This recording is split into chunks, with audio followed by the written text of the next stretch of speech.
Good morning. My name is Kim Barrett, and this is all about real estate with Kim Barrett. And today I'm going to take you on a walk, and we're going to talk about a new way to win the sale. When you have a buyer and you've already taken them out, you've shown them a few homes, you've written a few offers, and you've lost them to other offers because there's too many offers on the table, because there's too few properties for sale and too many buyers that are looking.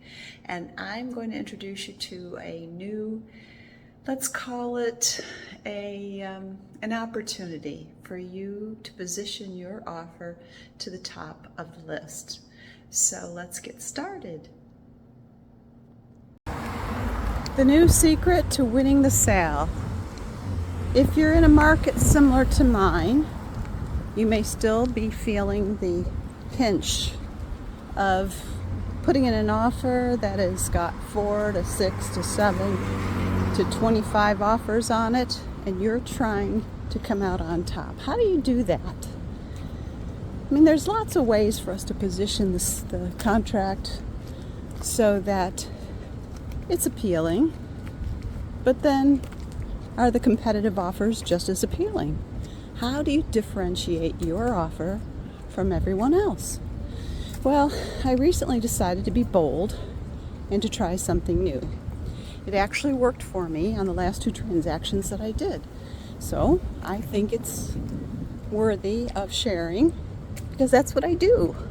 I like to share what I have learned and what I know to be true and what I have created that has worked for me. And having tried it twice now and having it work both times, so far I've got a 100% closing ratio, so I'm going to share it. So if you are confident enough to do this, because that's where this comes from, you know, there's a few C words that I find very, very, I won't say interesting because that doesn't mean anything, but powerful. One is clarity, one is certainty, and one is confidence. And confidence is something that you generally get with experience, I think. But you also can fake it a little bit initially by how you talk to yourself. Self-talk is pretty powerful. So you may have to script something. You may have to read it to yourself. You may have to practice it. It will come. But in this particular case, let me explain what I did. I decided to see if my buyers would allow me to structure the offer so that they paid the commission to my brokerage as the buyer's agency. And it was a little challenging at first.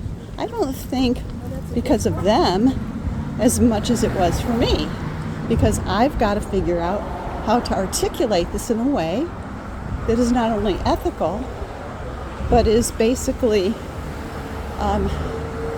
going to protect them and their investment and still win the transaction. Because if we don't win it, there is no investment.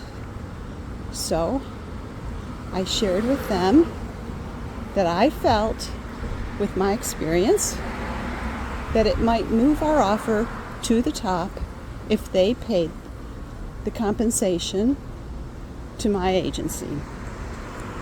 Which, of course, in that case, the seller would have to basically pay less at closing and cover their brokerage, the listing brokerage, but would not be responsible for compensation to the buyer's broker, netting them whatever percentage they were willing to compensate, netting them that much more.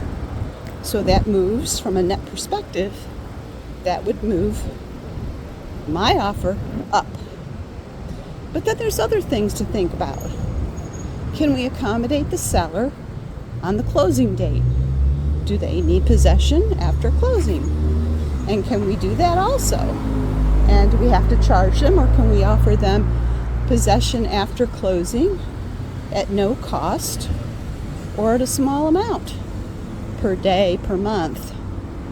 Of course, lenders have their requirements on what they will allow as far as how many days can the current owner, or anybody actually, rent from the new owner after closing, because lenders certainly don't want to be put at risk if there's someone else living in the house instead of the owner.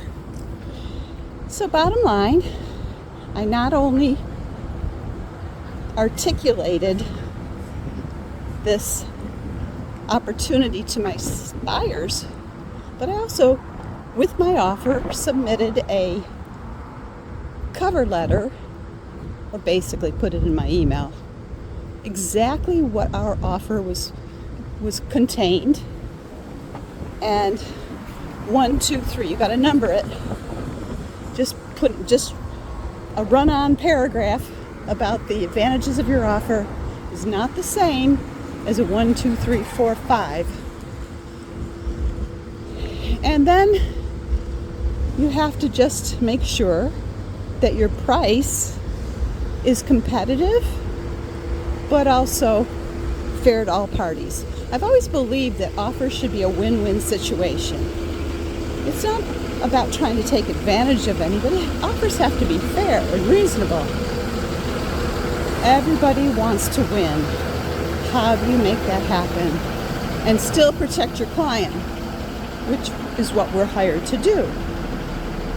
So I have never had a problem getting my buyers to sign a buyer agency agreement for the past 30 plus years.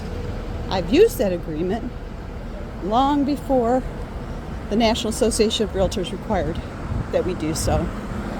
So I have no problem with that agreement. It's only right. We need to be compensated for what we do.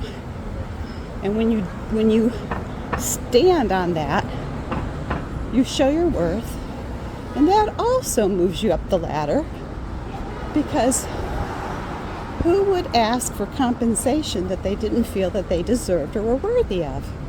So it kind of indicates to the buyer that you are worth every penny and they are lucky to have you representing them. So there's a lot that goes into real estate other than knowing how to complete a listing contract or a purchase contract and the addendas that go along with it. So I'll leave you with that today, and tune in tomorrow for the next video. Okay, I'm back.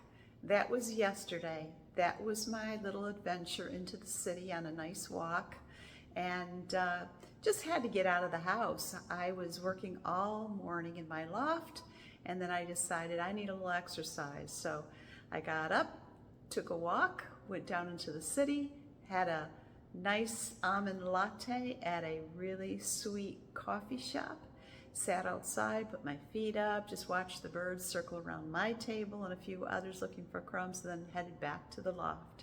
So if I was a little out of breath, give me some credit, because it was a 2.5-mile walk on about a 90-degree day. So I really enjoyed spending a little time with you. I hope you will try my suggestion about asking your buyer if they would be willing to pay the compensation to your brokerage to get your offer to float to the top, because the seller's going to net a few more dollars if everything else is consistent with your offer and any other offers that might come in. And we have to anticipate that there are going to be other offers, because that's just the nature of the market right now. But it does depend on the property and the location and price and a few other things. So thank you so much for joining me. Have a great day. God bless, and I'll see you in the next video.